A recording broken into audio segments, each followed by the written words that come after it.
The rain had been falling for 3 days straight, turning the valley road into a treacherous ribbon of mud that sucked at everything foolish enough to traverse it. And Quinlan Oakes was beginning to think himself the greatest fool of all for attempting this journey with a laden mule in the midst of spring floods. The animal had been his father's prized possession, a sturdy gray beast named Jasper who had hauled goods to market for 15 years without complaint. But now, Jasper stood chest deep in bog water, his eyes rolling white with terror as the mud gripped his belly like the fist of some subterranean giant. Quinlan stood at the edge of the morass, soaked to the bone, rope in hand, trying desperately to coax the mule forward. Each pull only seemed to drive the animal deeper into the sucking earth. The cart behind Jasper tilted at a dangerous angle, its wheels nearly submerged, the carefully wrapped bundles of medicinal herbs Quinlan had harvested from the high meadows now in danger of being lost entirely. "Come on, boy," Quinlan pleaded, his voice raw from shouting over the rain. "Just a few more steps. You can do it." But Jasper could not do it. The mule's sides heaved with exhaustion, foam flecking his muzzle. Quinlan had been at this for nearly an hour, and the situation had only worsened. The bog stretched before him like a living thing, hungry and patient. Beyond it, the road rose to firmer ground, but that safety might as well have been a mile away for all the good it did them now. Quinlan was 23 years old, lean and weathered from years of working his family's herb farm in the highlands. His father had died the previous winter, leaving him alone to tend the land and make the treacherous journey to Millbrook to sell their harvest. He wore simple homespun clothes, now plastered to his body by the relentless rain, and his dark hair hung in his eyes. He was not a weak man, but he was not strong enough to drag a mule from a bog either. He was considering abandoning the cart and trying to lead Jasper out unburdened when he heard the splash of heavy footfalls in the water behind him. Quinlan spun around, his hand instinctively moving to the knife at his belt. Through the curtain of rain, a figure emerged from the tree line on the opposite side of the bog. Tall, broad-shouldered, moving with purpose through the knee-deep water as though the mud that had trapped his mule was nothing more than a minor inconvenience. As the figure drew closer, Quinlan's breath caught in his throat. An orc woman. There was no mistaking the green skin, now darkened by the rain to the color of deep jade, or the small tusks that protruded from her lower lip. She wore a simple tunic and breeches, both soaked through, and her black hair was pulled back in a thick braid that hung past her shoulders. She was perhaps a hand taller than Quinlan, with arms corded with muscle and a face that, despite its inhuman features, held a striking quality he had not expected. She did not look at him, did not ask permission or wait for invitation. She simply waded into the bog, moving past Quinlan as though he were not there, and placed her hands on Jasper's flank. "Wait," Quinlan called out, confusion overriding his initial wariness. "What are you doing?" The orc woman did not answer. She was examining the mule's position, her amber eyes narrowed in concentration. Then, without ceremony, she moved to the front of the animal and began to dig with her bare hands, scooping away great handfuls of mud and depositing them to the side. Quinlan stood frozen, uncertain whether to help or protest, or simply watch this bizarre rescue unfold. The woman worked with methodical efficiency, clearing the mud from around Jasper's front legs, then moving to the back. The rain continued to fall, but she seemed utterly unbothered by it. After several minutes, she straightened and moved to the cart. With strength that seemed impossible, she lifted one side of it, shoving it sideways to redistribute the weight. Jasper shifted slightly, finding marginally better footing. Then she returned to the mule's head, gripped the halter with both hands, and spoke to the animal in a low, rumbling voice. Quinlan could not understand the words, some guttural orc dialect perhaps, but Jasper seemed to respond to the tone. The mule's ears flicked forward. The orc woman pulled and simultaneously pushed against the animal's chest with her shoulder. Jasper took one step forward, then another. The bog released its grip with a wet, obscene sound, and suddenly the mule was moving, the cart lurching behind him as the wheels found purchase on slightly firmer ground. The orc woman did not stop until Jasper stood on solid earth at the far side of the bog, his sides heaving but his eyes no longer rolling with panic. Only then did she release the halter and step back. Quinlan scrambled across the bog, slipping twice in his haste, his heart pounding with a mixture of relief and disbelief. When he reached Jasper, he ran his hands over the mule's legs, checking for injury. Everything seemed intact. The cart was battered but whole, the bundles of herbs miraculously still in place. He turned to thank the orc woman, but she was already walking away, heading back toward the tree line from which she had emerged. "Wait," Quinlan called out. "Please, I need to thank you properly. You saved my livelihood. My mule. I do not know what I would have done if you had not come along." The orc woman paused but did not turn around. For a moment, Quinlan thought she might simply continue walking. Then she glanced back over her shoulder, her amber eyes meeting his for the first time. "You do not need to thank me," she said. Her voice was deeper than a human woman's with a rough edge to it, but her words were clear and measured. "Your animal was suffering. I helped. That is all." "But I want to," Quinlan insisted, taking a step toward her. "At least let me offer you something. Food, coin. I do not have much, but after what you have done, the least I can do is show some gratitude." Something flickered across her face, an emotion Quinlan could not quite name.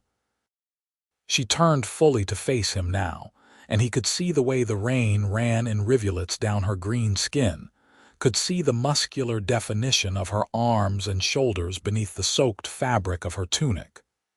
"I do not want your coin," she said, "and I do not need your food. Go on your way, human.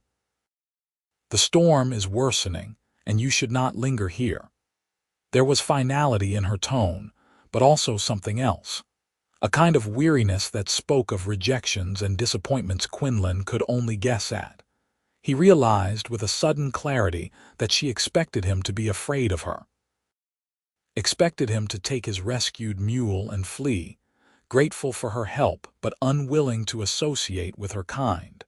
And perhaps a wiser man would have done exactly that. Orcs were not welcome in most human settlements. The stories told of them painted them as savages, as monsters who raided and pillaged. Quinlan had heard those stories all his life. But he had also just watched this orc woman wade into a bog without hesitation to save his mule, asking nothing in return, expecting no gratitude. "My name is Quinlan Oakes," he said, extending his hand. "And I am in your debt, whether you wish to acknowledge it or not." The orc woman stared at his outstretched hand as though it were some strange and potentially dangerous creature. Several seconds passed. Then slowly she reached out and clasped his hand. Her grip was strong, her palm calloused and warm despite the cold rain. "Gara," she said simply. "My name is Gara." Her hand lingered in his for just a moment before she withdrew it. Quinlan found himself smiling, though he could not have said exactly why. "Well, Gara, I still think I owe you something for your help, even if it is just the knowledge that I am grateful." "You have told me," Gara said. "Now go." The road to Millbrook is still another day's journey, and the lowlands will flood if this rain continues. She was right, of course. Quinlan knew he should take Jasper and the cart and continue on while he still had daylight, such as it was beneath the storm clouds. But something made him hesitate. "Where are you headed?" he asked. Gara's expression became guarded. "Nowhere that concerns you. That is not an answer." It is the only answer you will receive." They stood facing each other in the rain, and Quinlan realized that despite her brusque words, Gara had not yet turned away. She was waiting, perhaps to see what he would do, perhaps for reasons of her own. "There is a shepherd's shelter about half a mile up the road," Quinlan said, gesturing in the direction of Millbrook. "Just a small stone building, but it has a roof and a fireplace. I was planning to stop there for the night, wait out the worst of the storm. You would be welcome to share it if you wish, as thanks for what you did." He saw the refusal forming on her lips even before she spoke. "I do not think that would be wise." "Why not? The shelter is abandoned. No one will know or care." "I will know," Gara said quietly, "and it is better this way." She turned then, and this time Quinlan did not call after her. He watched as she disappeared into the trees, her broad form vanishing into the gray-green shadows of the forest. Only when she was completely gone did he turn back to Jasper and begin the slow process of leading the exhausted mule up the road. The shelter, when he reached it an hour later, was exactly as he remembered from previous journeys.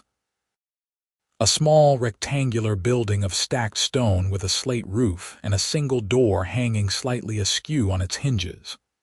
Inside, there was a dirt floor, a crude fireplace, and a pile of wood that some previous traveler had left behind. Quinlan got Jasper settled first, unharnessing him from the cart and leading him to the driest corner of the shelter. He rubbed the mule down as best he could with a spare blanket, checking again for any injuries from the ordeal in the bog. Satisfied that Jasper was merely exhausted, he gave the animal a measure of oats from his supplies and turned his attention to starting a fire. The wood was damp, but Quinlan had experience with such things. He used the driest pieces as kindling, coaxing a flame to life with his flint and steel, feeding it carefully until it grew strong enough to tackle the larger logs. Soon, a cheerful blaze crackled in the fireplace, filling the shelter with much-needed warmth and light. He stripped off his wet outer clothes and hung them near the fire to dry, then sat wrapped in a blanket, eating a sparse meal of hard bread and dried meat. The storm howled outside, wind rattling the ill-fitting door, rain drumming on the slate roof. It was going to be a long night. Quinlan found his thoughts returning, unbidden, to the orc woman. Gara. He wondered where she was now, if she had found shelter of her own, or if she was simply enduring the storm as she had seemed to endure everything else, with stoic silence and no expectation of comfort. He tried to tell himself it was none of his concern. She had made it clear she wanted no thanks, no company. And yet he could not shake the image of her wading into that bog, could not forget the way she had worked to free Jasper with such focused determination, as though the mule's suffering was a personal affront to be remedied immediately. The wind gusted particularly hard, and the door rattled open. Quinlan rose to secure it, stepping into his still damp boots and crossing to the entrance. As he reached for the door, he froze. Gara stood just outside, her hand raised as though she had been about to knock. Rain poured down around her, and in the flickering firelight her green skin seemed to glow. For a moment neither of them spoke. "I thought," Gara began, then stopped, started again. "The storm is worse than I expected. And I thought perhaps if your offer still stands, I might accept that shelter after all." Quinlan stepped back immediately, pulling the door wide. "Of course. Please come in." Gara entered slowly as though expecting a trap. Her eyes swept the interior of the shelter, taking in the fire, the drying clothes, Jasper dozing in the corner. When she saw the mule, something in her posture relaxed marginally. "He is well?" she asked, nodding toward Jasper. "Thanks to you, yes. Just tired." Quinlan secured the door behind her and gestured to the fire. "You should warm yourself. You are soaked through." Gara moved to the fireplace but did not sit.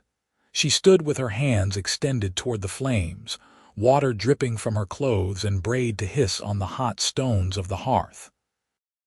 Quinlan retrieved his spare blanket and offered it to her. "You should take off your wet things," he said. "I will turn my back if you wish for privacy." Gara took the blanket but made no move to undress. "I am fine. You will catch your death standing there in wet clothes." Orcs do not catch death so easily as humans. Quinlan sighed and returned to his own spot by the fire. "Suit yourself, but the offer stands." They sat in silence for a time, the only sounds the crackling of the fire and the storm outside. Quinlan tried not to stare, but he found himself stealing glances at his unexpected companion. Up close, in better light, he could see details he had missed before. The small scars on her hands and forearms, the way her ears came to subtle points, the precise green shade of her skin which reminded him of young oak leaves in spring. "Why did you help me?" he asked finally. "Earlier in the bog, you could have walked past. Most would have." Gara was quiet for so long that Quinlan thought she might not answer. Then she said, "Your mule was afraid. Animals do not deserve to suffer because of human foolishness. So you think I was foolish to take the road in this weather?" "I think you were desperate," Gara said, her amber eyes meeting his across the fire. "And desperation makes us all foolish at times." There was something in the way she said it that made Quinlan think she spoke from experience. He wanted to ask, but sensed that pressing would only make her retreat back into silence. Instead, he said, "Well, foolish or desperate, I am grateful. Truly. That mule and those herbs are all I have left of my father's work. Losing them would have meant starting over from nothing. Your father is dead this past winter. A fever took him. He was a good man, a healer of sorts. He grew medicinal herbs in the highlands and sold them to the apothecaries in the towns. I am trying to continue his trade, but I do not have his knowledge or his reputation. It has been difficult." Gara nodded slowly. "Loss is difficult, but you honor him by continuing his work." "I hope so. Some days I am not so sure I am doing anything but failing slowly." "You have not failed yet," Gara said. "Your mule is alive. Your herbs are safe. Tomorrow you will reach Millbrook and sell them." "That is not failure." Quinlan smiled despite himself. "You are right. I suppose I am prone to self-pity when I am tired and wet." "You are human," Gara said, and there might have been the faintest hint of amusement in her voice. "Self-pity seems to be a trait your kind favors." "And what traits do orcs favor?" Gara's expression became unreadable. "Survival, above all else." The way she said it made Quinlan's chest tighten. He thought of the stories he had heard of orc clans driven into the wilderness, hunted and feared. He thought of how Gara had initially refused his offer of shelter, how she had expected him to send her away. "Are you alone out here?" he asked gently. Another long silence. Then finally, "Yes, my clan was farther north, but I am no longer welcome among them." "Why not?" Gara's jaw tightened. "Because I was foolish. Because I showed kindness to humans when I should have shown strength. Because I am, in their eyes, too soft to be orc." Quinlan absorbed this, understanding dawning. "You have helped humans before, like you helped me today." "Yes, and your clan cast you out for it." "Not cast out, not exactly, but made to understand that I was no longer one of them, so I left." Gara's hands clenched into fists. "It does not matter. What is done is done." "It matters," Quinlan said firmly. "They were wrong to punish you for having compassion." Gara's laugh was bitter. "Compassion is weakness in the eyes of my people. Strength is all that matters, strength and the purity of the clan." "Then your people are fools." Gara's head snapped up, her amber eyes wide with surprise. For a moment, Quinlan thought he might have offended her, might have pushed too far. But then her expression softened, just slightly. You are either very brave or very stupid to say such things to an orc, she said. Perhaps I am both, Quinlan replied. But I meant what I said. You saved my mule today. You showed me kindness when you had no reason to. That is not weakness. That is strength of a different kind. Gara looked at him for a long moment, and Quinlan felt something shift in the air between them. Not dramatic, not sudden, but real nonetheless. A small crack in the wall she had built around herself. Finally, she stood and, to Quinlan's surprise, began to remove her wet tunic. He averted his eyes immediately, heat rising to his face. You were right, Gara said, and he could hear a note of wry amusement in her voice now.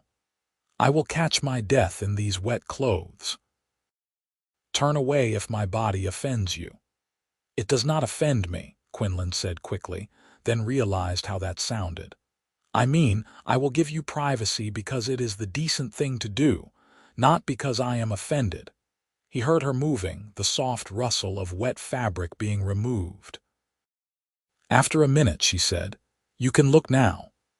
Quinlan turned back to find Gara wrapped in the blanket, her wet clothes hanging beside his near the fire. She had undone her braid, and her black hair hung loose around her shoulders, still damp but beginning to dry in the heat. She looked different like this, less guarded, more vulnerable. She settled down on the opposite side of the fire, pulling the blanket tight around herself. For a while, they simply sat in comfortable silence, listening to the storm. Tell me about your father's herbs, Gara said eventually. What are they used for? Quinlan was surprised by the question but grateful for it. He began to explain, describing the different plants he cultivated, their medicinal properties, the careful processes of harvesting and drying.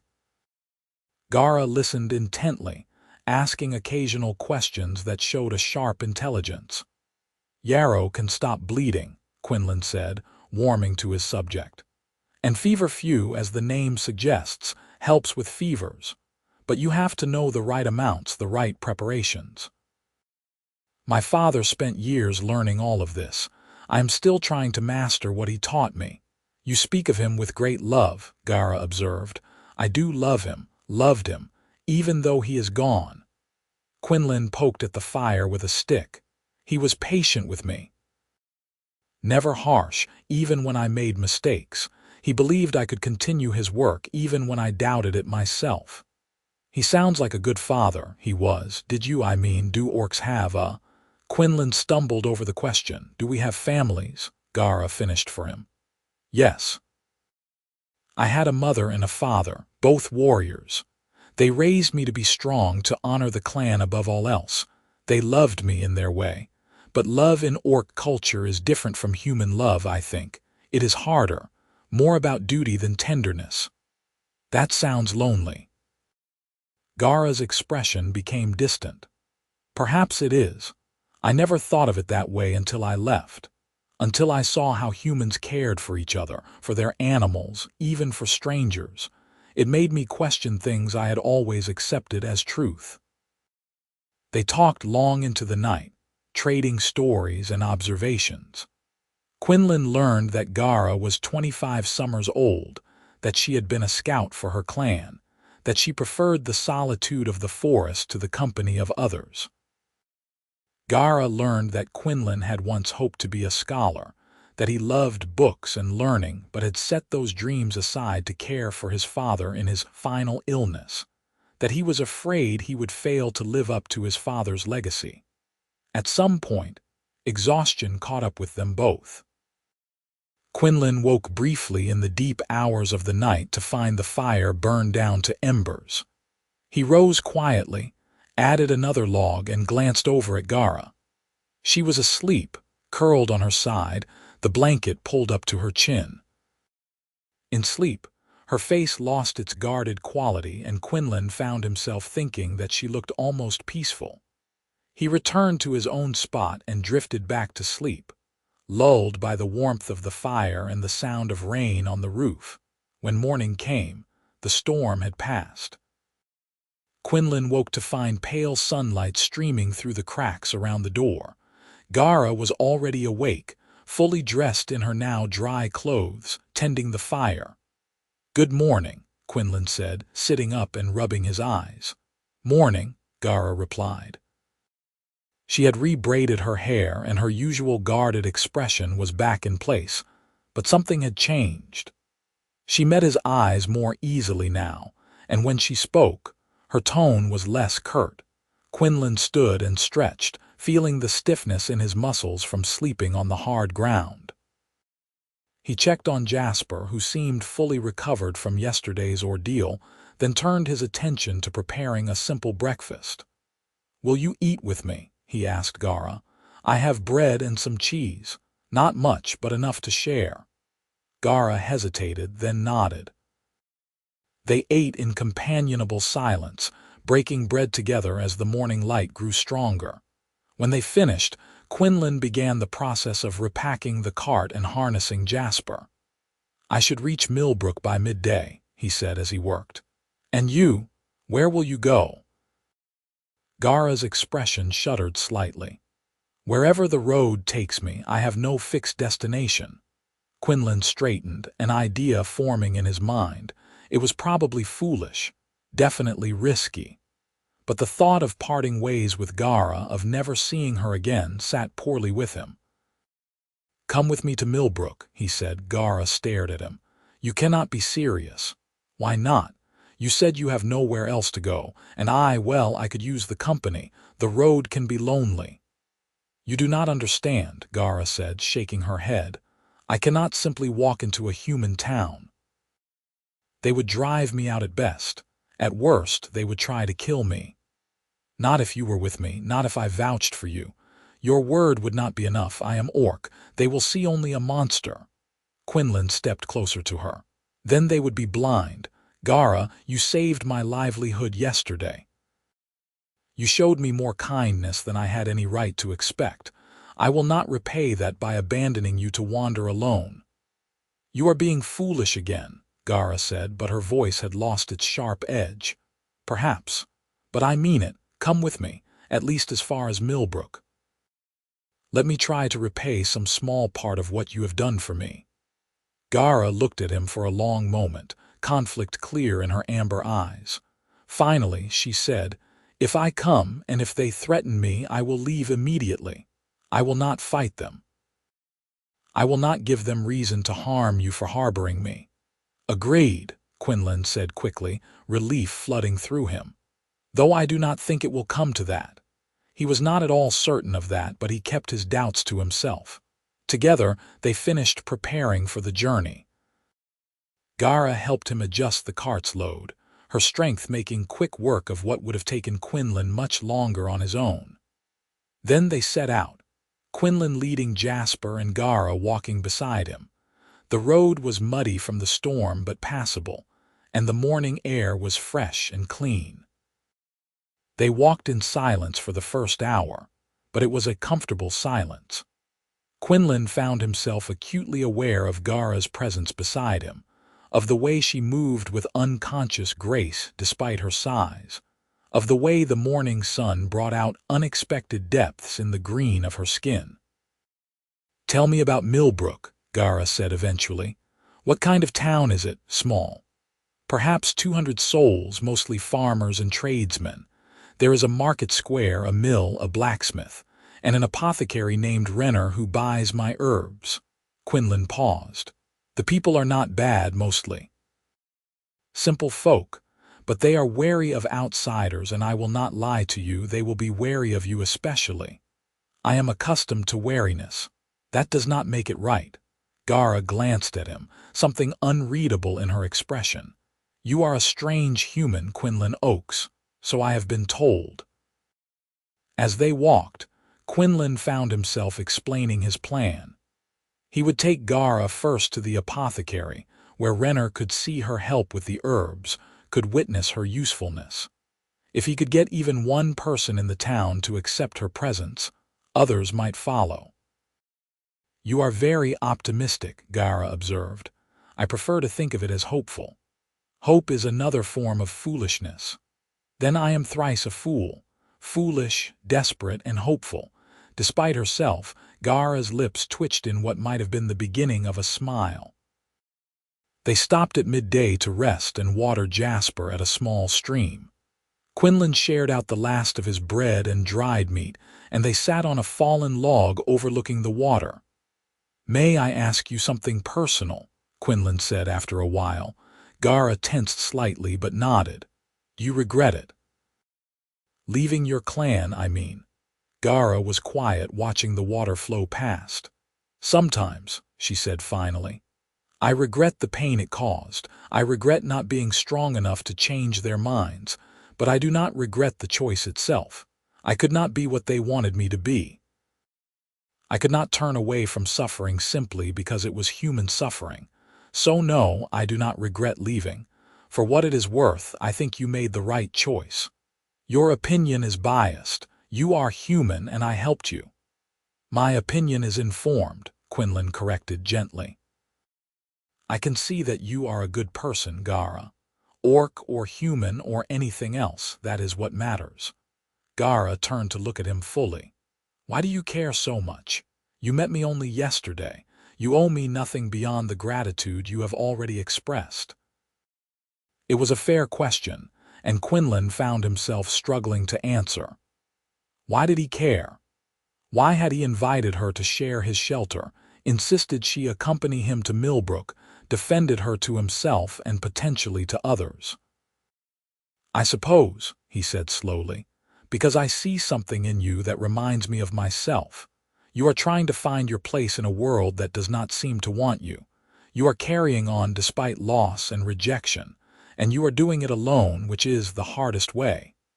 He met her eyes. "Maybe I care because I know how much it means when someone else cares, when someone sees you as more than your failures or your fears." Gara's expression softened, and for a moment Quinlan thought she might reach out to touch his hand, but she did not. Instead, she simply said, "Thank you for seeing me." They continued on, and by early afternoon the buildings of Millbrook came into view. It was indeed a small town, clustered around a central square with the mill at its eastern edge. Smoke rose from chimneys, and Quinlan could hear the distant sounds of activity, of lives being lived in the ordinary way of rural folk.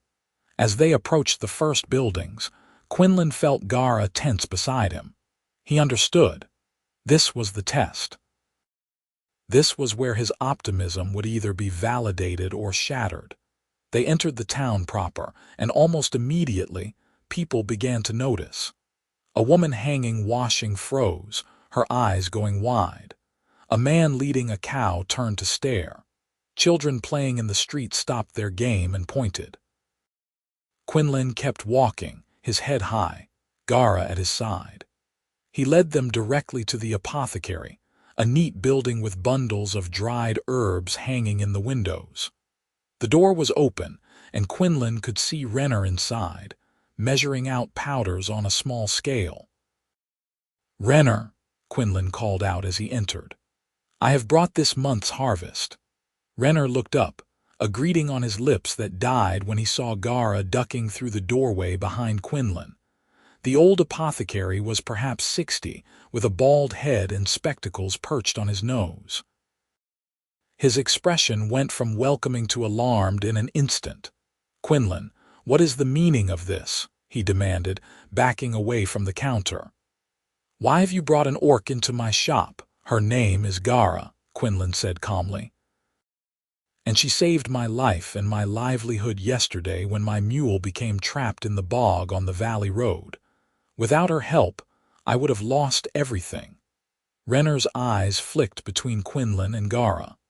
"That may be, but you cannot expect me to simply accept her presence here. People will talk. They will be afraid." "People are always afraid of what they do not understand," Quinlan replied. "But Gara has done nothing to warrant that fear. She helped me. She asks for nothing in return. The least we can do is show her basic courtesy." Gara spoke for the first time, her deep voice filling the small shop. "I do not wish to cause trouble. If my presence here is unwelcome, I will leave." She turned toward the door, but Quinlan reached out and caught her arm. "No, please stay." He turned back to Renner. "Look, I understand this is unusual, but I am asking you, as someone who has done business with my family for years, to trust me. Gara is not a threat. She is simply someone who needs a chance." Renner studied them both for a long moment. Then slowly he set down his measuring tools and approached the counter. "Very well. But if there is any trouble, any at all, she leaves immediately. Do we understand each other?" "We do," Quinlan said, relief washing over him. "Thank you, Renner." The apothecary began examining the bundles of herbs Quinlan unpacked from the cart, his professional demeanor gradually overcoming his unease. As he worked, Quinlan noticed Gara watching with interest. "You know herbs?" Renner asked her, catching her gaze. Gara nodded. "Some. My people use different plants than humans, but the principles are similar. This is yarrow, yes, for stopping blood." "It is," Renner said, sounding surprised. "And this, feverfew, for headaches and fevers." Renner's eyebrows rose. "You have a good eye. Where did you learn this?" "Observation," Gara said simply, "and necessity. In the wilderness, one must know what plants heal and what plants harm." To Quinlan's amazement, Renner actually smiled. "Well said. Perhaps you are not so different from us after all, eh?" It was a small moment, but a significant one. Quinlan felt hope kindle in his chest. They completed the transaction, Renner paying fair price for the herbs and even offering Quinlan a small bonus for the quality of the yarrow. As they prepared to leave, Renner called out to Gara, "If you are still in town tomorrow, stop by. I could use an extra pair of hands sorting the new shipment from the capital. Provided Quinlan vouches for you, of course." Gara looked startled. "Ah, yes, thank you." They stepped back out into the street and Quinlan could not suppress his grin. "You see, I told you it would be all right." "One person accepting me does not mean the whole town will," Gara cautioned, but he could see the flicker of hope in her eyes too. They walked through the market square, and while people still stared, no one accosted them. Quinlan purchased bread and cheese and a skin of ale from a vendor who watched Gara warily but took his coin readily enough. They found a spot on the edge of the square to sit and eat. "What will you do now?" Gara asked between bites of bread. "Your business here is concluded." "I will stay the night at the inn, then return home in the morning," Quinlan said.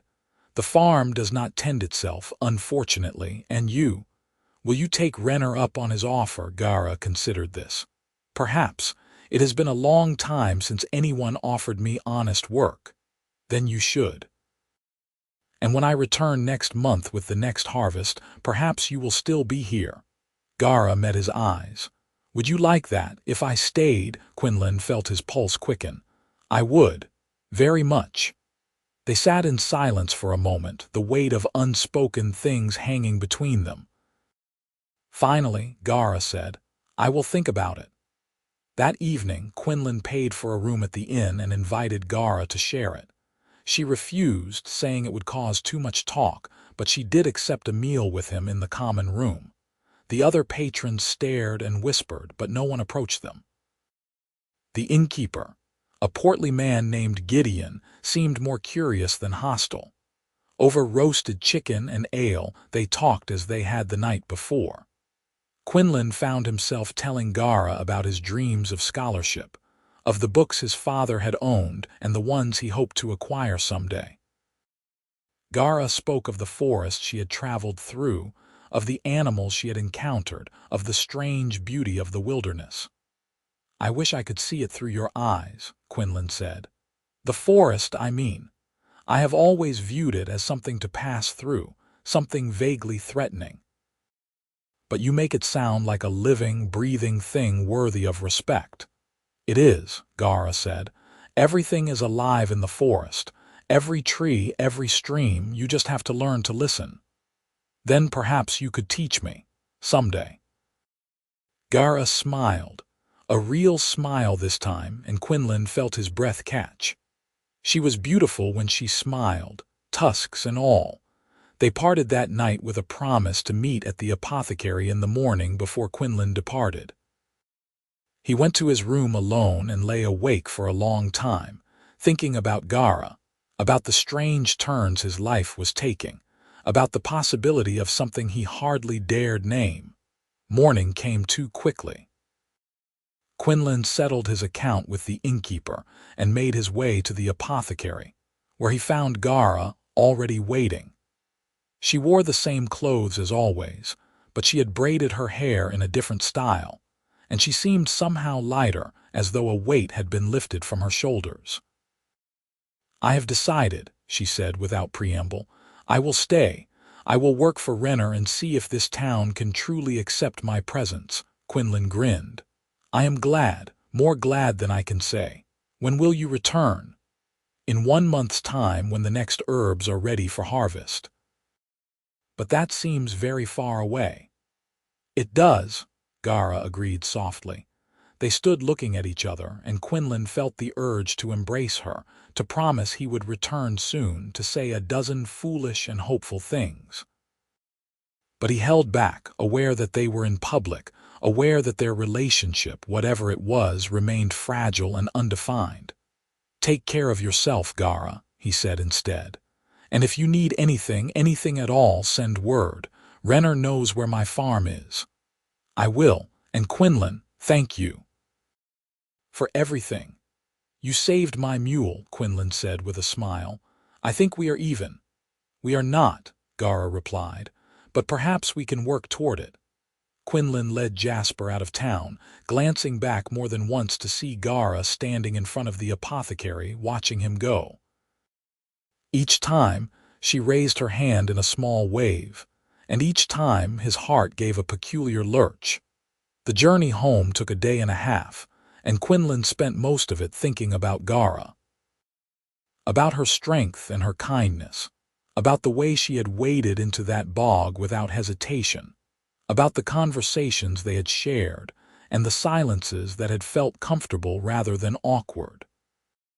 He returned to his farm, a modest holding in the highlands with a small house, a barn and several carefully tended plots of medicinal herbs.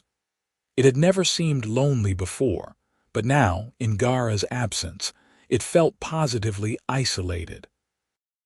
Quinlan threw himself into his work, tending the plants, weeding the beds, preparing the next harvest. But even as his hands were busy, his mind was elsewhere. He found himself counting the days until he would return to Millbrook, until he would see Gara again. The days turned into weeks, and Quinlan heard nothing from town. He told himself this was good news, that it meant Gara had settled in, that she had not been driven out. But a small part of him worried constantly.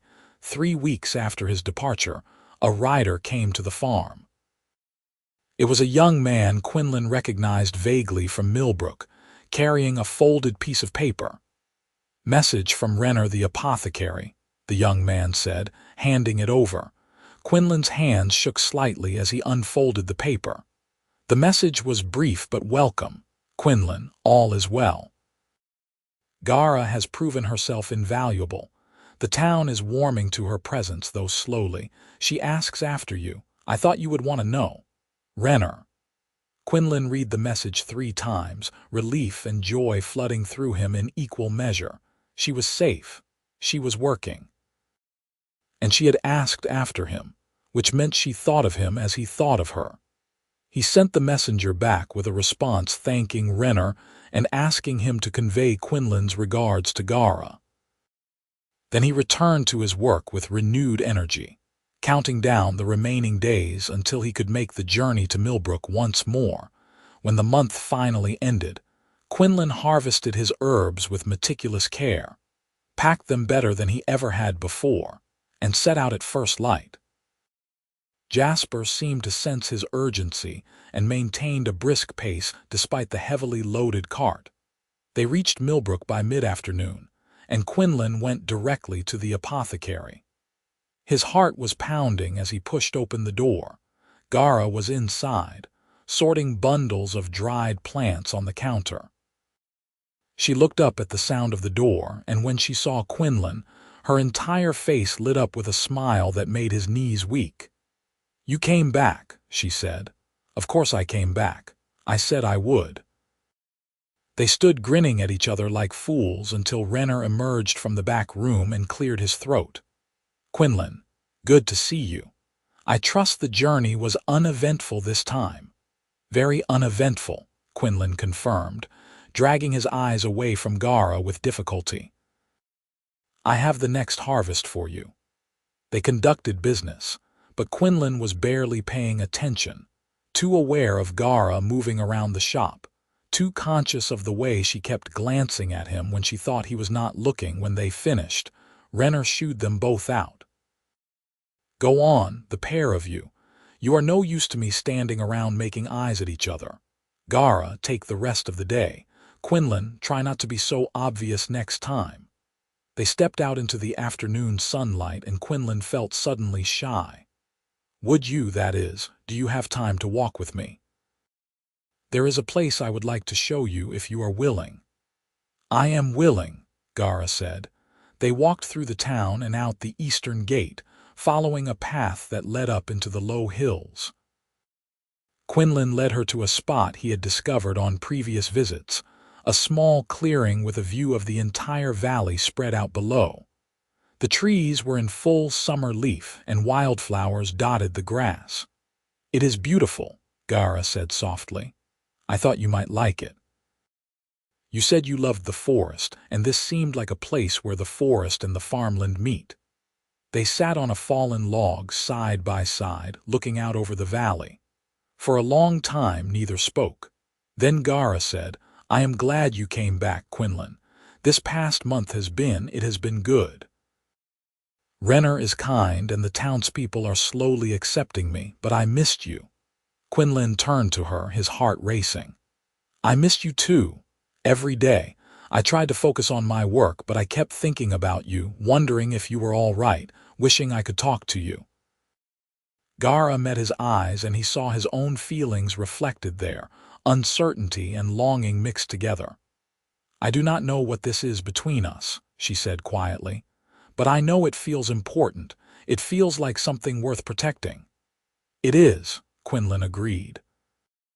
"Gara, I do not care that you are orc and I am human. I do not care what anyone else thinks. You are the bravest, kindest person I have ever met, and when I am with you, I feel like I can be more than I am. You make me want to be better." Gara's eyes glistened. "You make me feel seen." "Truly seen, not as an orc or as something to be feared, but as myself. Do you know how rare that is?" "I think I am beginning to," Quinlan said. He reached out slowly, giving her time to pull away, and took her hand. Her skin was warm, her grip strong.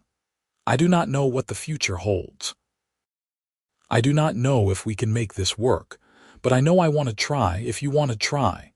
"I do," Gara said. "I want to try." They sat together, hands clasped, as the sun began its descent toward the western horizon. And when Gara leaned her head against Quinlan's shoulder, he felt a sense of rightness settle over him like a benediction. Over the following months, they built something together, brick by careful brick. Quinlan made the journey to Millbrook every few weeks, staying longer each time. He and Gara walked together, talked for hours, learned the contours of each other's lives and hearts. The people of Millbrook gradually accepted Gara's presence. It helped that she was unfailingly polite, that she worked hard for Renner, that she proved herself useful in a dozen small ways. When a child fell ill with fever, Gara prepared a poultice that brought down the temperature. When a farmer's ox went lame, she showed him how to treat the injury.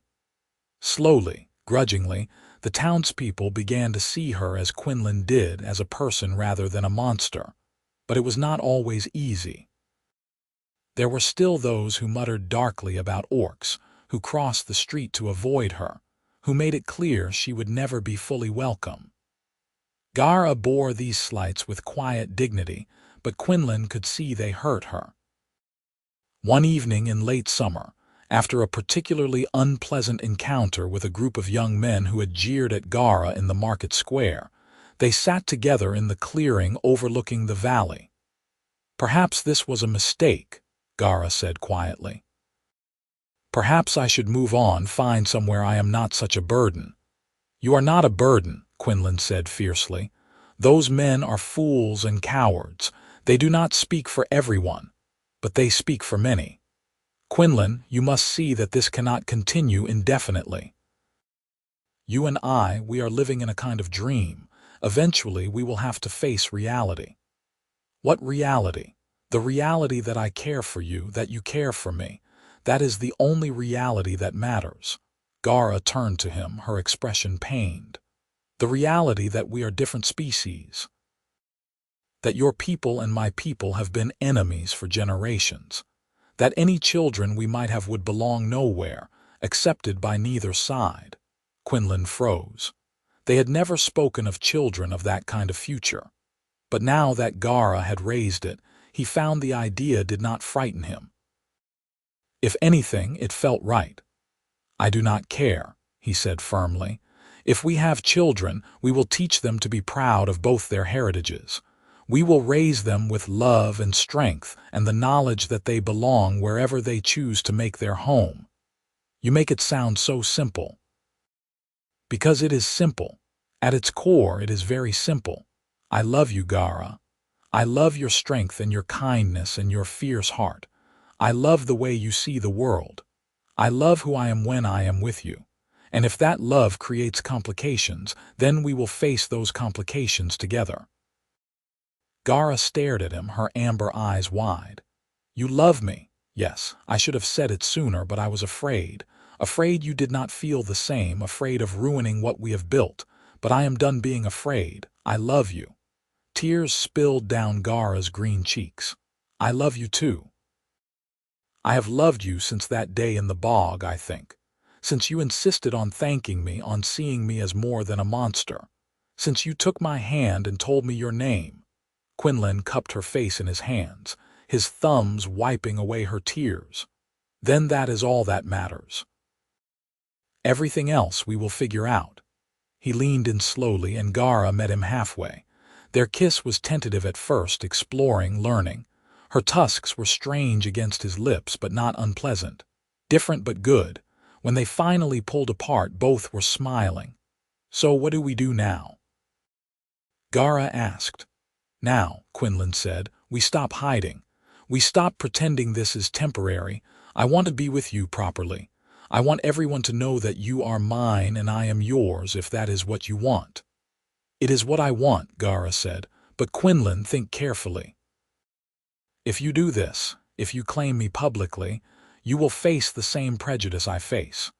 People will call you orc lover, will question your judgment, will make your life difficult." "Let them," Quinlan said. "I would rather face difficulty with you than ease without you." Gara pulled him close, burying her face in his shoulder. "You are the best man I have ever known," she whispered. They stayed in the clearing until the stars came out, making plans and promises. When they finally returned to town, walking hand in hand through the darkening streets, they made no effort to hide their affection. And if people stared, if they whispered, Quinlan and Gara paid them no mind. The next day, Quinlan approached Renner with a proposition. He wanted to move his operation to Millbrook, to be closer to his primary customer and, more importantly, closer to Gara. He asked if Renner might know of any land for sale or rent nearby. Renner listened, then said, "There is a plot just outside town, near the eastern edge. Old Marvin used to work it, but he died last winter with no heirs. The land reverted to the town council. It is not much, maybe 3 acres, but it has a small cottage and good soil. I could speak to the council on your behalf." "I would be grateful," Quinlan said. Within a week, the deal was arranged. Quinlan paid a modest sum for a 5-year lease with an option to buy, and suddenly he had a new home. The cottage needed work, the fields were overgrown, but it was his, and it was close to Gara. He spent the next weeks traveling back and forth, moving his belongings and his most important herb plants. Gara helped whenever she could, her strength invaluable in clearing the fields and repairing the cottage.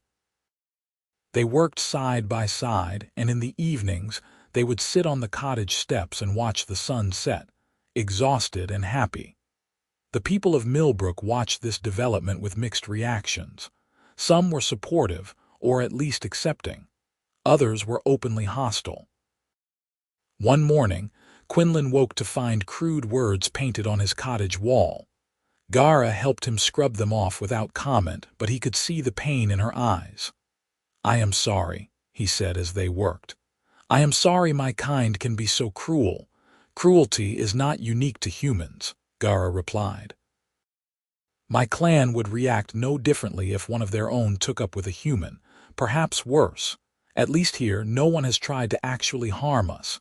If anyone tries, they will answer to me," Quinlan said grimly. Gara smiled despite herself. "My fierce protector." "I am serious.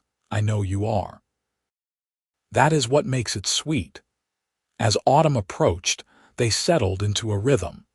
Quinlan tended his new herb beds, selling his harvest to Renner and gradually building a reputation in the area. Gara continued to work at the apothecary and took on odd jobs around town, her skills in carpentry and animal handling becoming known and valued despite the lingering prejudice. They lived separately still, Gara renting a small room above the smithy while Quinlan occupied the cottage. It was a concession to propriety, a way of avoiding giving the townspeople more ammunition for their gossip. But they spent most of their free time together, and everyone knew they were a couple, even if the arrangement was unconventional. One evening in late autumn, as they sat by the fire in Quinlan's cottage, Gara said, "I have been thinking about what you said about children." Quinlan looked up from the book he had been reading. "Oh, is that truly something you want, a future that includes a family with you?" "Yes." "Absolutely."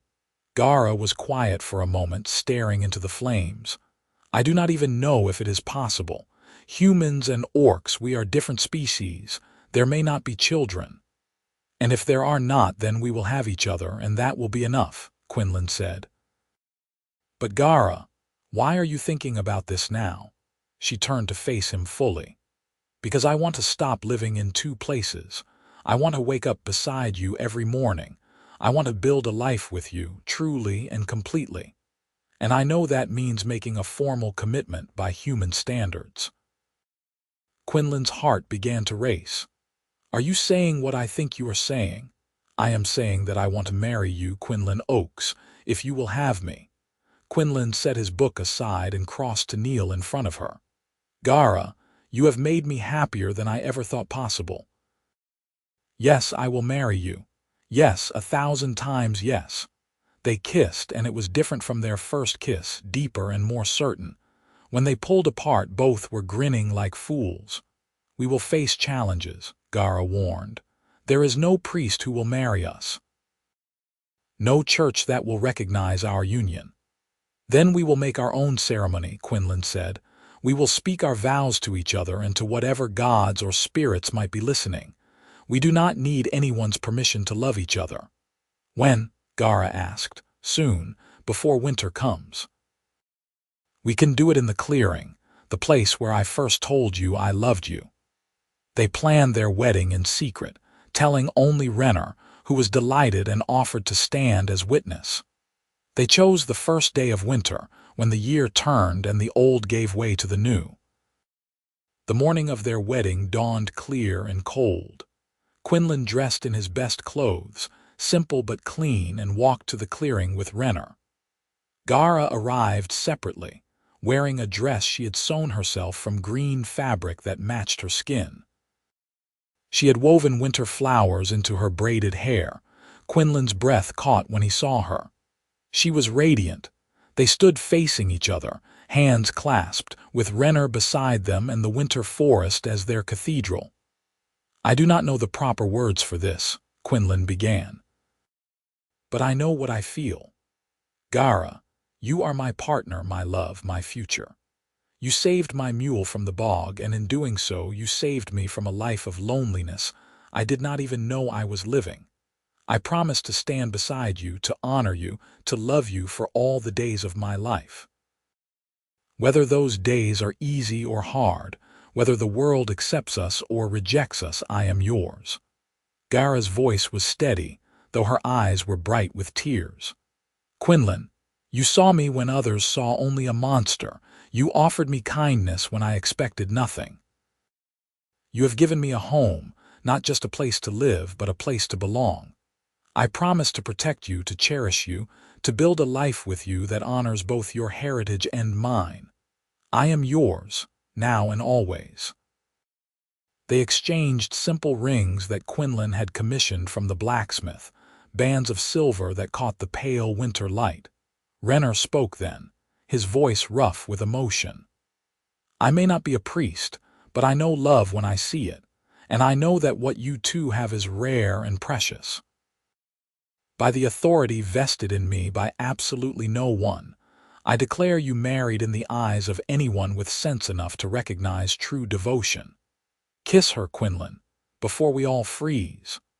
Quinlan laughed and pulled Gara close, kissing her as the winter wind stirred the trees around them. When they pulled apart, she was smiling through her tears. Husband, she said, testing the word. Wife, Quinlan replied, joy flooding through him.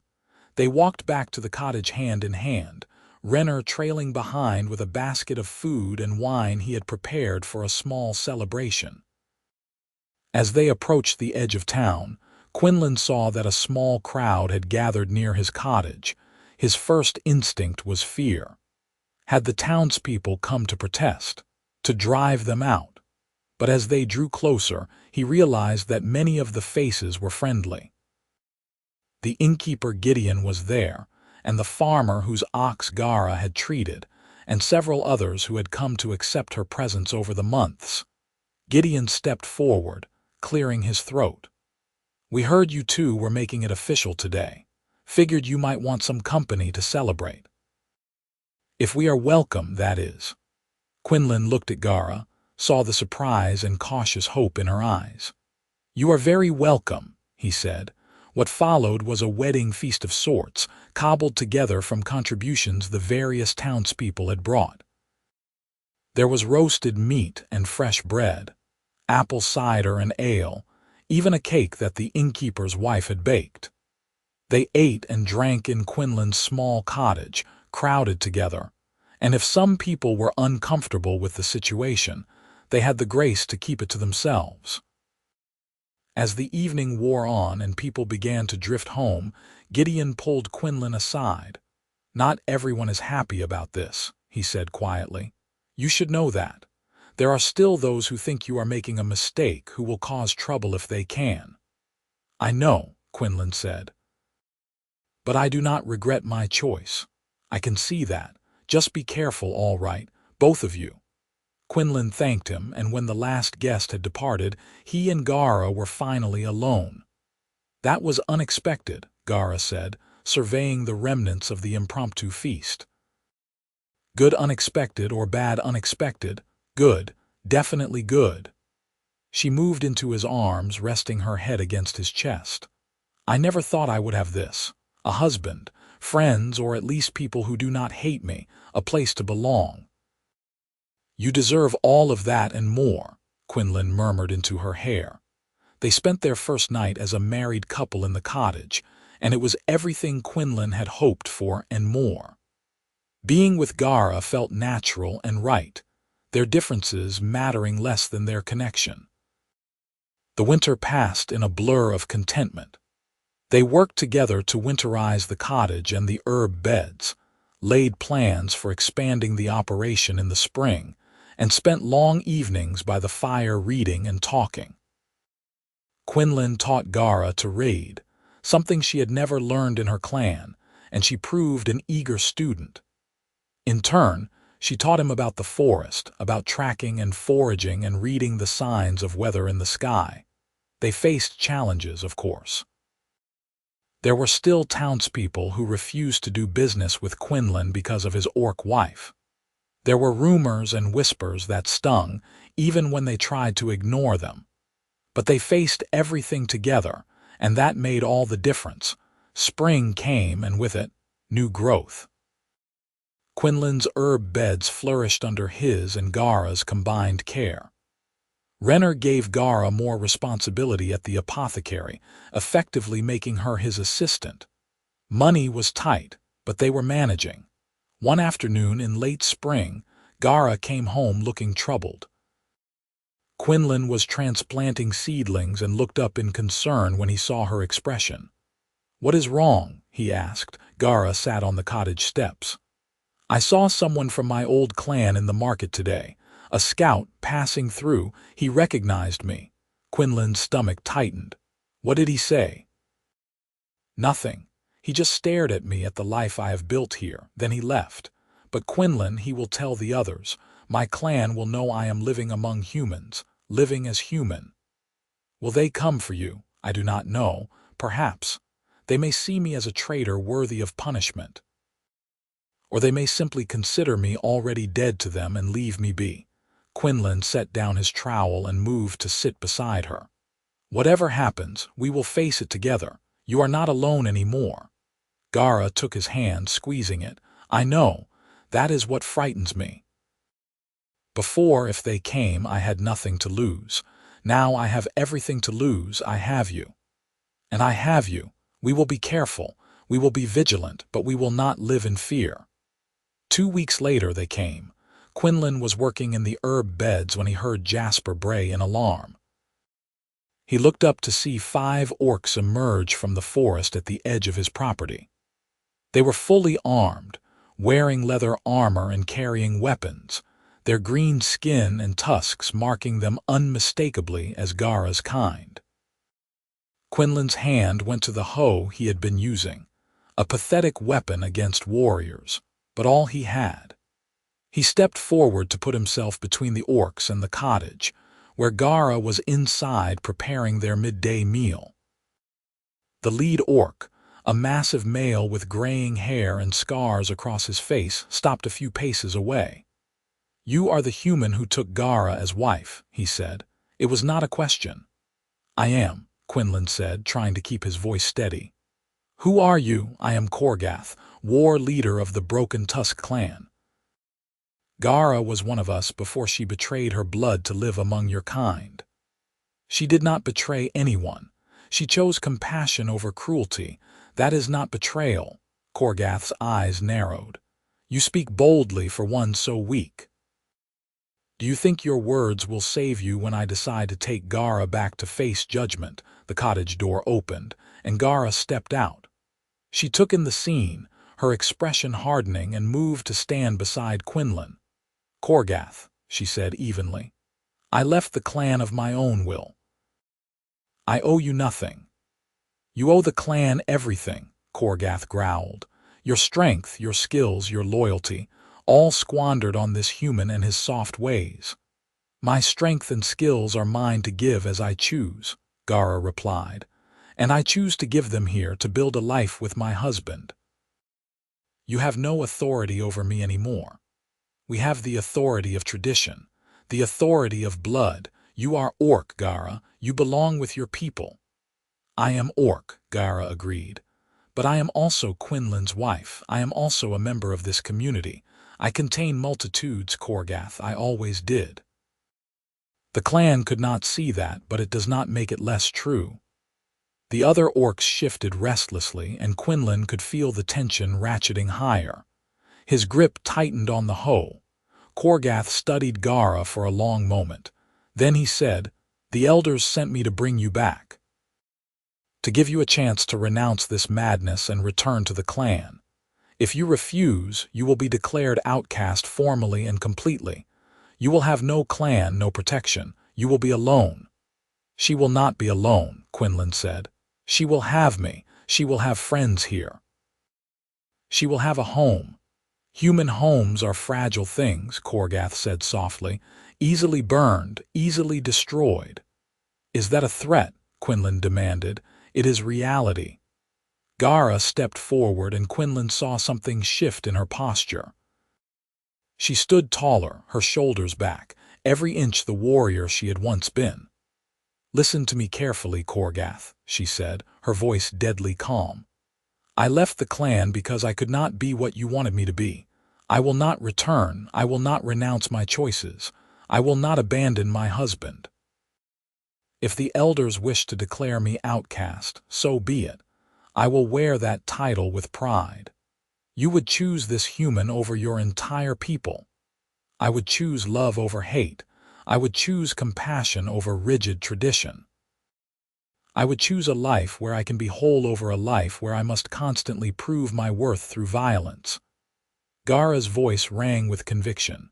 "Yes, Korgath, I choose Quinlan. I choose this life. And if you or anyone else tries to take it from me, you will discover that I have not forgotten how to fight." The two orcs stared at each other, and Quinlan held his breath. Then, to his surprise, Korgath's lips twitched in what might have been the ghost of a smile. "You always were too brave for your own good," the war leader said. "The elders will not be pleased. The elders have never been pleased with me. This will surprise no one." Korgath nodded slowly. "Then it is done. Gara of the Broken Tusk clan, you are hereby declared outcast. You have no clan, no standing, no right to the protection or resources of your people. Do you accept this judgment?" "I do," Gara said without hesitation. Korgath turned to leave, then paused. "For what it is worth, I think you made the right choice. This human looks at you the way a warrior should look at their battle brother, with trust and respect. The clan could not give you that. Perhaps he can." Then the orcs were gone, melting back into the forest as silently as they had come. Quinlan let out a breath he had not realized he was holding and turned to Gara. She was trembling and he pulled her into his arms.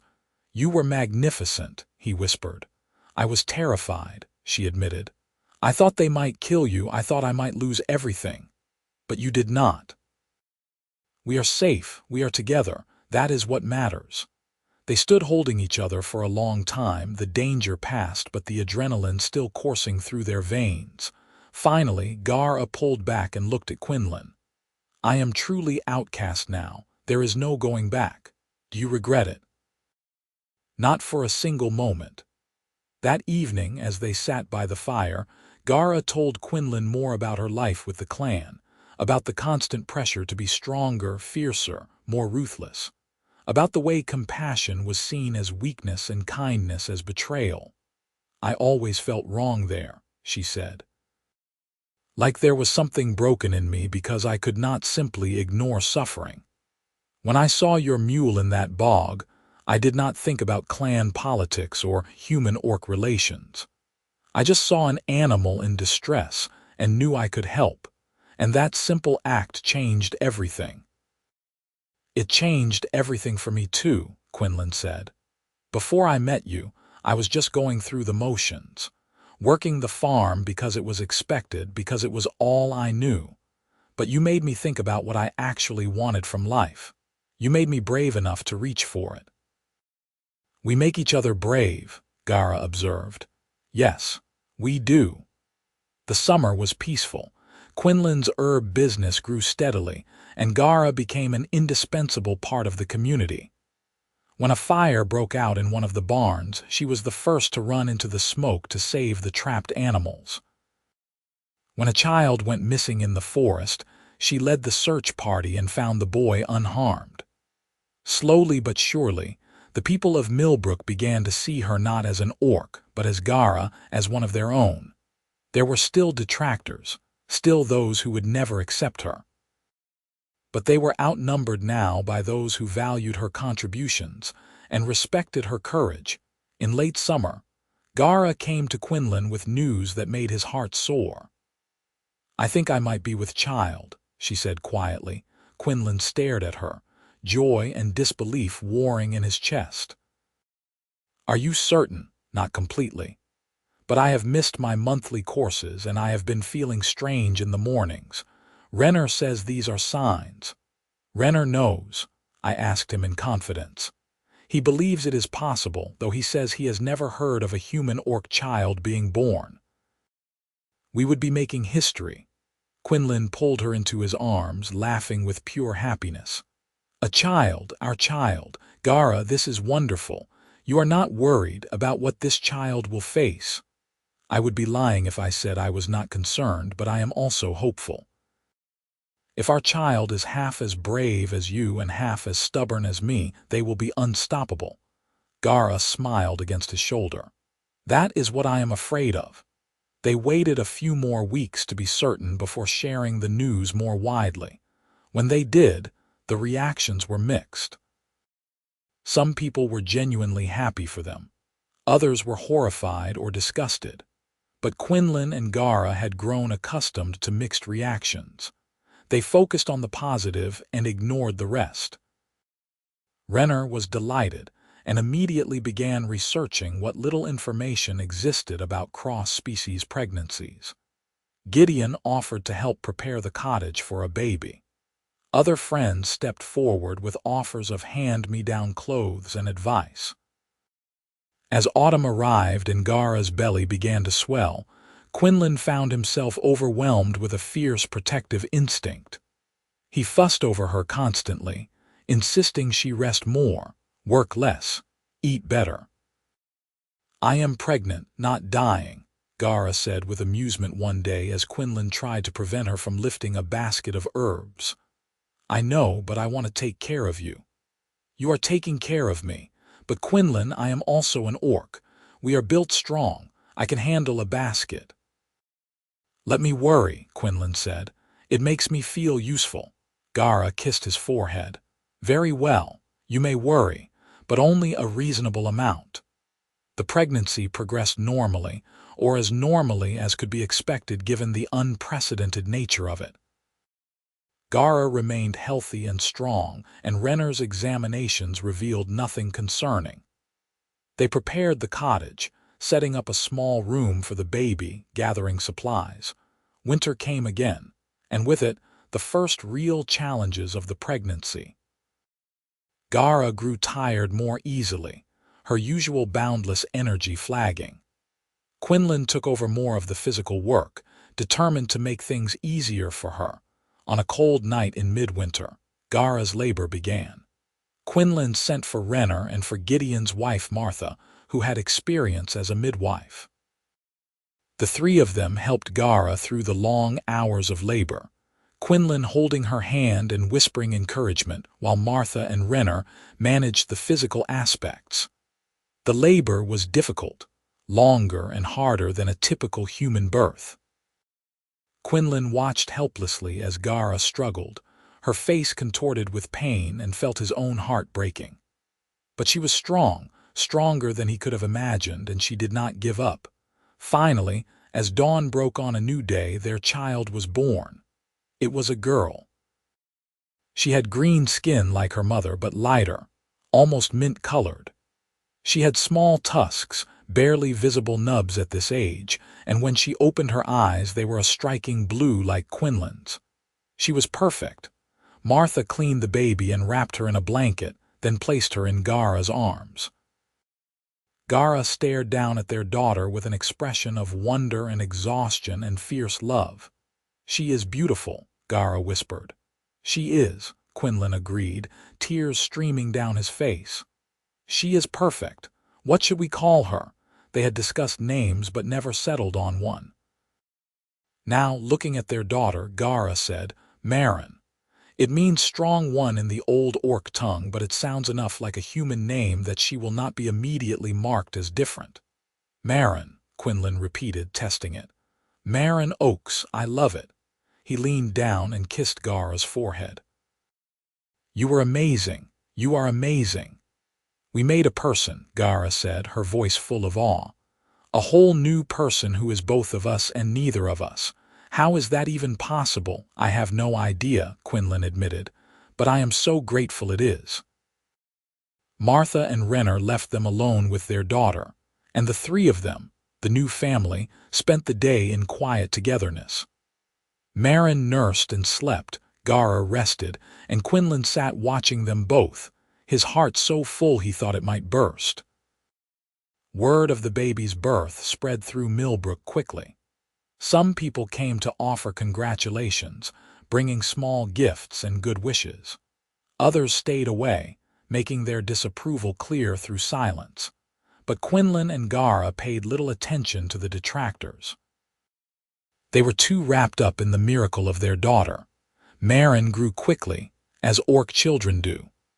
By the time spring arrived, she was already trying to roll over, her blue eyes tracking movement with alert intelligence. She had Quinlan's smile and Gara's determination, and both parents doted on her shamelessly. Life settled into a new rhythm.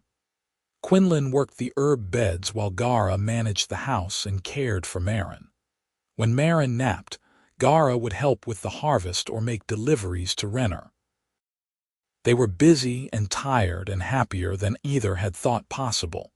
One warm spring day, when Maren was about 6 months old, Quinlan was working in the garden when he heard voices approaching.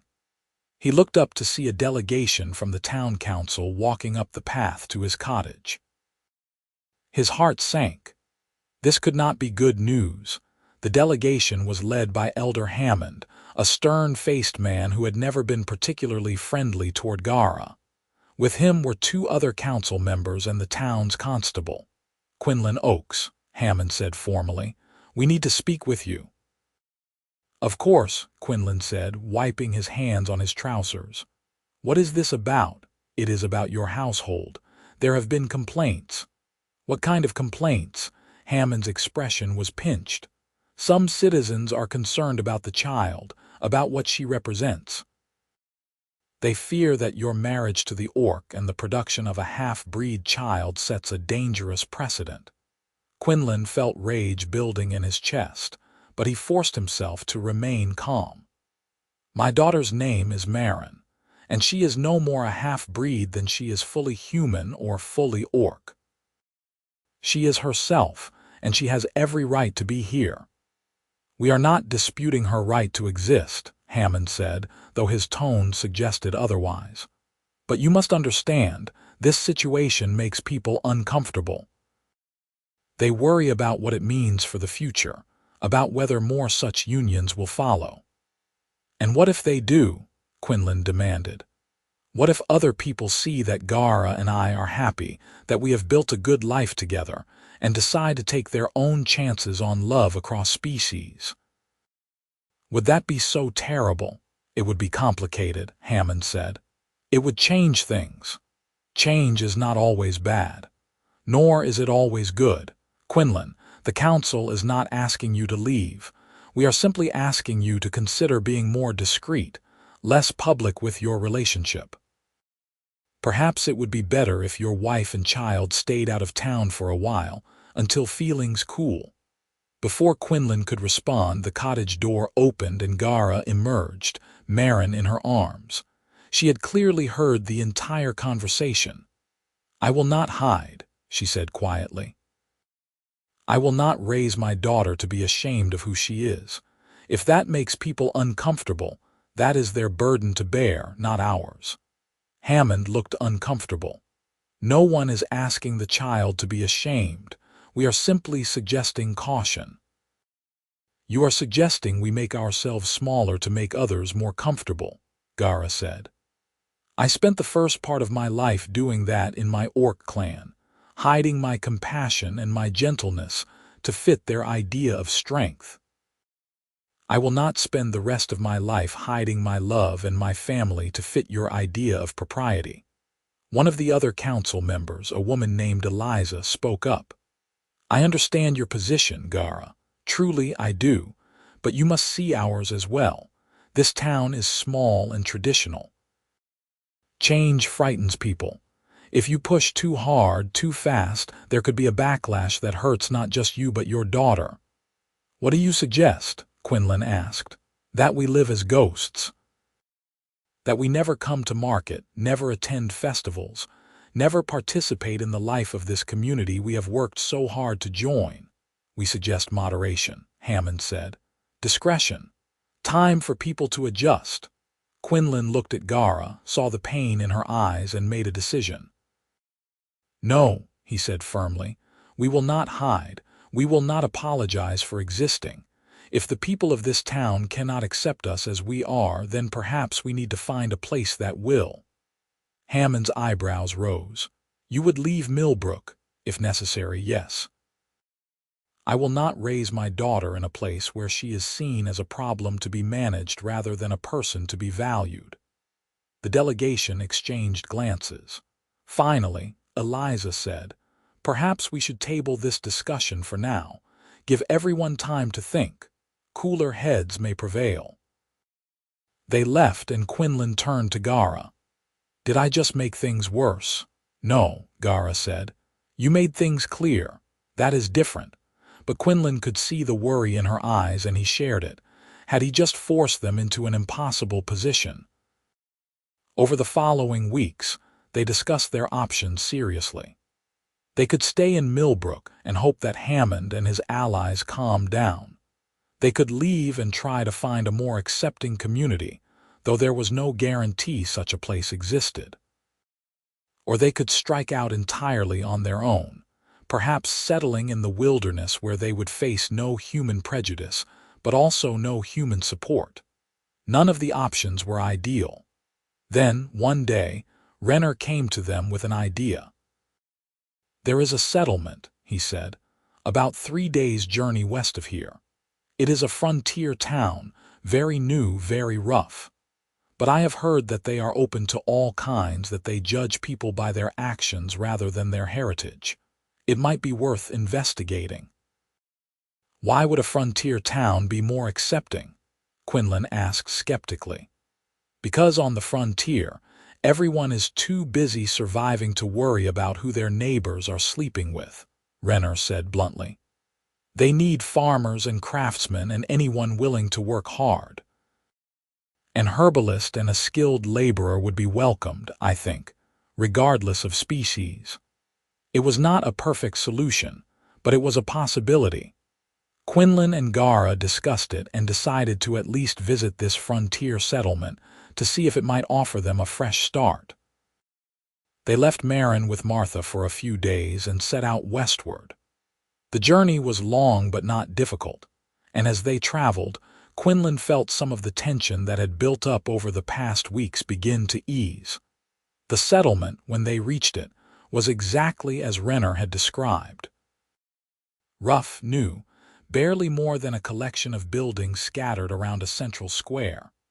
But there was energy here, a sense of possibility. They spoke with the town's founder, a weathered woman named Cora, who listened to their story and then shrugged. "We have got humans, orcs, even a few goblins and one dwarf family," she said. "What we need are people willing to work and contribute. If you are willing to do that, I do not care if you are married to a rock troll." It was the most accepting thing anyone had said to them in months. They spent 2 days in the settlement, talking to people, assessing the opportunities. There was land available for farming, a need for medicinal herbs, plenty of work for someone with Gara's skills. And most importantly, there was an openness, a lack of judgment that felt like cool water after a drought. When they returned to Millbrook, they had made their decision. "We are leaving," Quinlan told Renner. "Not immediately, but before the summer ends. We are going to try to make a new start in the West." Renner looked sad but understanding. "I will miss you both, but I think you are making the right choice. Marin deserves to grow up somewhere she is celebrated, not merely tolerated." They began preparations, slowly selling off what they could not take with them, saying quiet goodbyes to the friends they had made. Word of their impending departure spread, and reactions were again mixed. Some people seemed relieved, others expressed genuine regret. On their last day in Millbrook, Gideon organized a small farewell gathering. It was not a large crowd, but the people who came were those who had truly accepted Quinlan and Gara, who had looked past species to see individuals. "You changed this town," Gideon said in a short speech. Maybe not as much as you hoped, maybe not as much as you deserved, but you changed it. You made us think, made us question our assumptions. Some of us learned from that. I like to think I did." Quinlan thanked him, his throat tight with emotion. "This town gave us a chance when we needed one. We will always be grateful for that." They left the next morning, their belongings packed into a wagon, Marin secure in a sling against Gara's chest, Jasper pulling steadily westward. The journey took 4 days with the wagon and the baby, but it was uneventful. They traveled through forests and over hills, and with each mile, Quinlan felt the weight of judgment and prejudice lifting from his shoulders. When they finally reached the frontier settlement, Cora greeted them like old friends and helped them secure a plot of land just outside the town proper. It was raw land, requiring significant work to make it productive, but it was theirs, and it came with no strings attached, no expectations beyond honest effort. They built a new home, larger than the cottage in Millbrook, with room for Marin to grow and for the family they might yet expand. Quinlan established new herb beds, experimenting with varieties he had never tried before. Gara took on work helping to construct the settlement's new buildings, her strength and skill earning immediate respect. Marin thrived in this new environment. She learned to walk in the shadow of frontier cabins, surrounded by children of various species who simply accepted her as one of their own. She learned her first words in a place where love between different kinds was unremarkable rather than scandalous. One evening, about a year after their arrival, Quinlan and Gara sat on the porch of their home, watching the sun set over the western mountains. Marin played in the dirt nearby, building elaborate structures with sticks and stones and chattering to herself in the mixed language of children raised in diverse communities. "Are you happy?" Quinlan asked Gara. She considered the question, then nodded. "Yes, more than I ever thought I could be." "Are you?" Deliriously so. They sat in comfortable silence, hands clasped, as the sky turned from gold to purple to deep blue. "You ever think about that day in the bog?" Gara asked eventually. "About how different everything could have been if I had just kept walking?" "All the time," Quinlan admitted. "I think about how close I came to losing everything, to never knowing you, never having this life. It terrifies me. Me too. But we did not keep walking. We waded in, both of us, into the mess and the mud and the uncertainty, and look what we found." Quinlan looked at their daughter, at their home, at the life they had built together from nothing but hope and determination. "We found everything," he said softly. Marin looked up from her play and grinned at them, her small tusks just beginning to show, her blue eyes bright with joy. She toddled over and climbed into Gara's lap, snuggling against her mother's chest. "Story," she demanded in her piping voice. "Tell story." "What story do you want to hear?" Gara asked. "How you meet Papa?" Quinlan and Gara exchanged amused glances. It was Marin's favorite story, one she asked for almost every night. "All right," Gara said, settling Marin more comfortably. "It was a rainy day and your papa's mule was stuck in a bog." As she told the familiar story, Quinlan watched his wife and daughter, his heart full to bursting. They had faced so much, had overcome prejudice and doubt and fear. They had left behind everything familiar to build a new life in a new place, and it had been worth it. Every difficult moment, every sacrifice, every leap of faith. It had all been worth it for this, for the simple joy of sitting on their porch as the stars came out, listening to Gara tell their daughter the story of how two people from different worlds had found each other and chosen love. The frontier settlement grew around them over the following years. More families arrived, more buildings went up, more fields were cleared and planted. Quinlan's herb business became one of the town's most successful enterprises, supplying medicines to settlements throughout the region. Gara became known as the best builder for miles, her work sought after for its quality and durability. Maren grew into a bright, confident child who moved easily between human and orc communities within the settlement. She learned about both her heritages, took pride in both, and developed into her own unique person. When she was 7, she started helping Quinlan in the herb beds, showing a natural talent for the work. When she was 9, Gara began teaching her basic carpentry and building skills. "She is going to be remarkable," Quinlan said one evening, watching Maren expertly sort dried herbs by type and quality. "She already is," Gara replied. They were right. Maren was remarkable, but not because she was half human and half orc. She was remarkable because she was loved, because she was raised by 2 people who showed her every day that courage and compassion mattered more than species or tradition. And when Maren was 12, she asked her parents if she could travel back to Millbrook to meet the people and see the places that had been so important in their story. Quinlan was hesitant. "I do not know if that is a good idea. The town was not always kind to us." "But you said some people were kind," Maren countered. "I want to meet Renner and Gideon and Martha. I want to see the clearing where you got married. I want to understand where I came from." Gara looked at Quinlan. "She has a right to know her history, even the difficult parts." So they made the journey back to Millbrook, the 3 of them together. The town had changed in the intervening years, grown larger and, from what they heard, more diverse. The new generation of townspeople had grown up hearing the story of Quinlan and Gara, and opinions had shifted.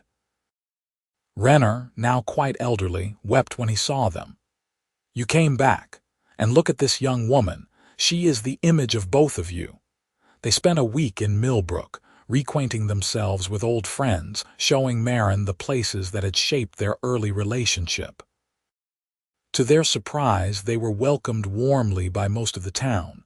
Even Elder Hammond, now quite frail, approached them to apologize. "I was wrong to try to make you hide," he said. "I let fear guide me instead of reason. I am sorry." Quinlan accepted the apology with grace, though he could not quite forget the pain those fears had caused. On their last day, they took Maren to the clearing in the forest where they had married. The wildflowers were in bloom, just as they had been all those years ago.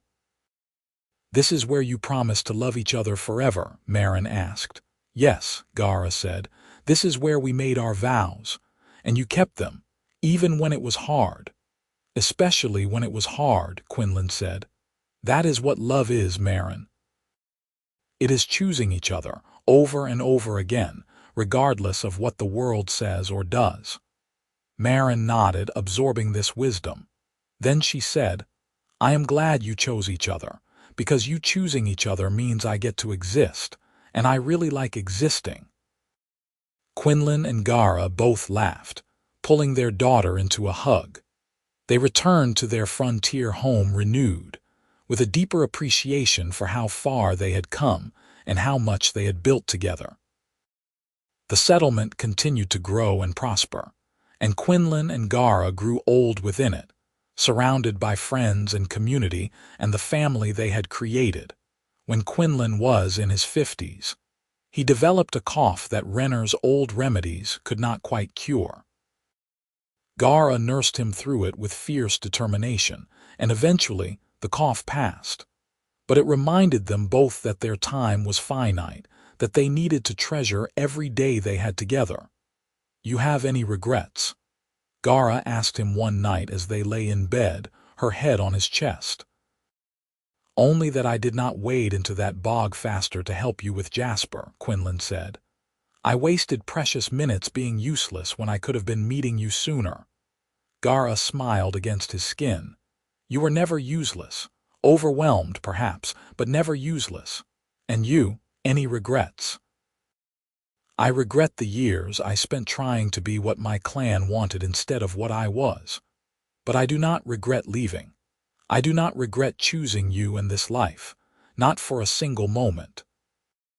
They fell asleep like that, wrapped in each other's arms, grateful for the journey that had brought them from that muddy bog to this warm bed, from strangers to soulmates. Maren eventually married a young man from the settlement, a human carpenter with a kind heart and a ready laugh. The wedding was a joyous affair, attended by people of every species, a celebration of love that transcended boundaries. Standing at his daughter's wedding, watching her beam with happiness as she pledged herself to her chosen partner, Quinlan felt the circle complete. They had started with an act of unexpected kindness in a bog, and now, decades later, they were surrounded by the fruits of that kindness, by the family and community and love they had built from almost nothing. Gara slipped her hand into his, and he squeezed it gently. "We did all right," she whispered. "We did better than all right," Quinlan whispered back. "We did beautifully." And they had. Against all odds, despite all obstacles, they had built a life worth living, a love worth celebrating, a legacy worth passing on. The years continued to pass, as years do. Quinlan and Gara became grandparents, watching with joy as Maren raised children who were even more mixed, even more beautiful in their diversity. The frontier settlement became a true town, then a small city, known throughout the region for its openness and its refusal to judge people by anything but their character. When Quinlan was 72, he passed away peacefully in his sleep, Gara holding his hand. She mourned him deeply, but without despair, knowing that they had had more happiness together than most people found in a lifetime. She lived another 5 years, watching her grandchildren grow, tending the herb beds Quinlan had planted, telling stories of the man she had loved to anyone who would listen. And when her time came, she went peacefully, surrounded by family, secure in the knowledge that the life she and Quinlan had built together would continue on in their children and grandchildren, and in the countless lives they had touched.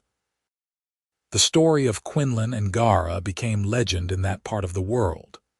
The tale of how an orc woman had waded into a bog to save a mule and, in doing so, had saved so much more. How a simple act of compassion had sparked a love that changed not just 2 lives, but an entire community. And sometimes, on rainy days, when the roads turned to mud and the bogs rose up hungry and insistent, people would remember the lesson of Quinlan and Gara. They would remember that sometimes the right thing to do is to wade in without being asked, to help without expecting thanks, to choose love over fear, compassion over tradition, hope over despair, because that is how the world changes, not through grand gestures or sweeping proclamations, but through small acts of kindness that ripple outward in ways we can never fully predict or control. One mule, stuck in a bog. One orc woman, wading in to help. One human man, brave enough to see past species to the person beneath. And from that single moment, an entire legacy of love and acceptance and courage that would echo through generations. That was the story of Quinlan Oakes and his orc wife Gara. And it was a story worth telling, worth remembering, worth living up to.